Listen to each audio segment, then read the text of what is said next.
नमस्कार साथियों।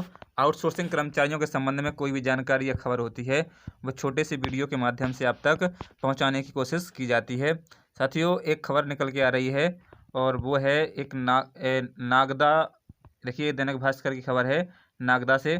इसमें आउटसोर्सेस कर्मचारियों के हितों को लेकर प्रश्न उठाया।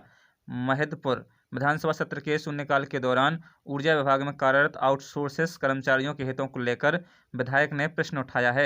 मीडिया प्रभारी ओम सोनी ने बताया, विधायक बहादुर सिंह चौहान द्वारा शून्यकाल के दौरान प्रश्न लगाते हुए बताया, ऊर्जा विभाग में कार्यरत आउटसोर्स के हजारों कर्मचारियों को कई स्थानों पर न्यूनतम मानदेय भी नहीं दिया जा रहा है। बिल्कुल सही बात है। कहीं पर 8,000 तो कहीं पर 5,000, कहीं पर 10,000। इस प्रकार से आउटसोर्स कर्मचारियों को सैलरी दी जा रही है, जो कि एक तरह से बिल्कुल अन्याय है, शोषण है आउटसोर्सिंग कर्मचारियों का, है ना। और यदि कोई कर्मचारी अपनी आवाज़ उठाता है तो उसको नौकरी से निकालने की धमकी दी जाती है। और पहली बात तो आउटसोर्सिंग कर्मचारी यदि विभाग के पास जाता है, विभागीय अधिकारी के पास जाता है, तो वो स्पष्ट बोल देते हैं कि भैया आप तो हमारे कर्मचारी है ही नहीं है। और यदि वो कर्मचारी कंपनी के पास जाता है तो उससे वो कहते हैं आप विभाग से संपर्क करिए। ये कहाँ का न्याय है? कहाँ जाए कर्मचारी, है ना।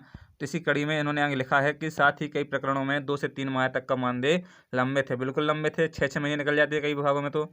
वहीं विभागीय परीक्षाओं में भी इन्हें कोई बोनस तक नहीं दिए जाते।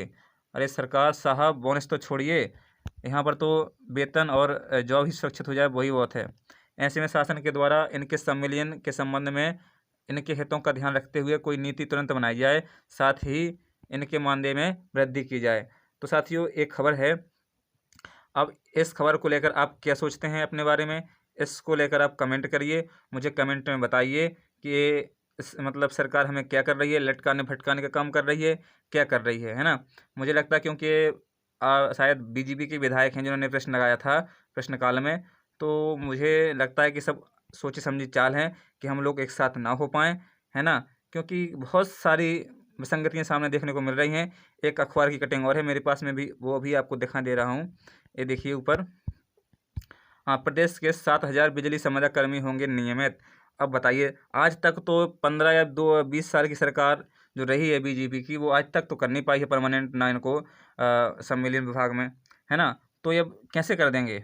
आप खुद सोचने की बात है, कैसे करेंगे ये लोग, है ना। जब तक हम लोगों को बड़ा आंदोलन और एक बैनर तले नहीं आएंगे तब तक ये कुछ नहीं होने वाला। क्योंकि देखिए, यहाँ पर संविदा स्वास्थ्य कर्मियों की भी हड़ताल चल रही है, बिजली विभाग वाले भी हड़ताल कर रहे हैं और समस्त विभाग के और आउटसोर्स कर्मचारी भी हड़ताल कर रहे हैं। जब साथियों हम सबका मुद्दा एक है, हम सबकी मांग एक है, तो हम लोग एक बैनर तले क्यों नहीं आ रहे हैं?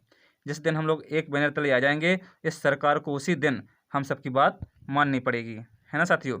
अब देखिए, यहाँ पर लिखा है इन्होंने, इस चुनावी साल में प्रदेश की बिजली कंपनियों में काम कर रहे करीब 7,000 संविदा कर्मचारियों को नियमित किया जा सकता है। अब देखिए आगे ना, नियमित किया जा सकता है। कुल मिला के झुंझुना है, लॉलीपॉप है। इस सरकार कहीं कुछ नहीं करने वाली है, सिर्फ हमको लटकाएगी भटकाएगी और बाद में आचार संहिता लग जाएगी। कहेंगे कि भैया वो तो आचार संहिता लग गई है, हम तो करने वाले थे लेकिन ऐसा हो नहीं पाया, है ना। तो इस प्रकार से हमें बंटना नहीं है, अपना काम करना है, उसी पर अडिग रहना है ना। इसके आगे लिखा है कि इसके संकेत ऊर्जा मंत्री ने बिजली कर्मचारी महासंघ के साथ हुई लंबी बैठक में दिए हैं। अब देखिए, बैठक हुई है इनकी, उसमें दिए हैं।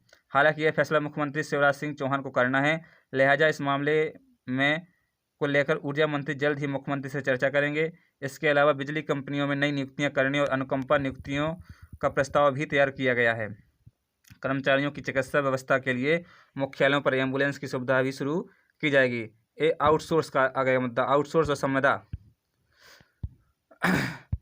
संविदा कर्मचारियों को भी सुरक्षा किट दिए जाने के निर्देश दिए गए हैं। दरअसल विद्युत संविदा आउटसोर्स कर्मचारियों की मांगों को लेकर ऊर्जा मंत्री प्रमुख सचिव के साथ मध्य प्रदेश संविदा ठेका कर्मचारी संघ इंटक के प्रदेश अध्यक्ष एल के दुबे ने बैठक की। इस बैठक में 12 मांगों को रखा गया। इनमें से मुख्य रूप से संविदा कर्मचारियों को नियमित किए जाने, आउटसोर्स कर्मचारियों का वेतन रिवाइज करने, और इसमें एक मांग और शामिल होना चाहिए थी कि इनको जॉब सुरक्षा, जॉब की गारंटी।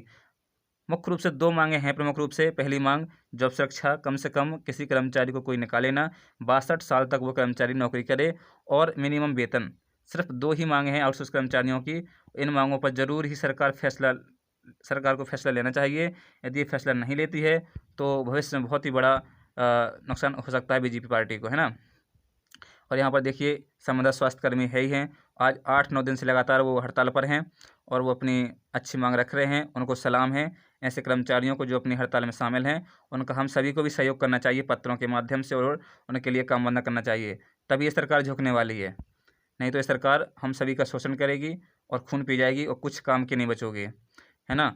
तो हम सभी को एक होना है, एक साथ आना है और अपनी आवाज़ बुलंद करना है। यदि इस चुनावी साल में कुछ कर पाए तो ठीक है, नहीं तो भूल जाइए या परमानेंट होना, जॉब सुरक्षा और वेतन, है ना। तो मैं फिर कहूँगा कि एक हो जाइए, साथ में आइए, इनके लॉलीपॉप और झुनझुने में मत फंसिए।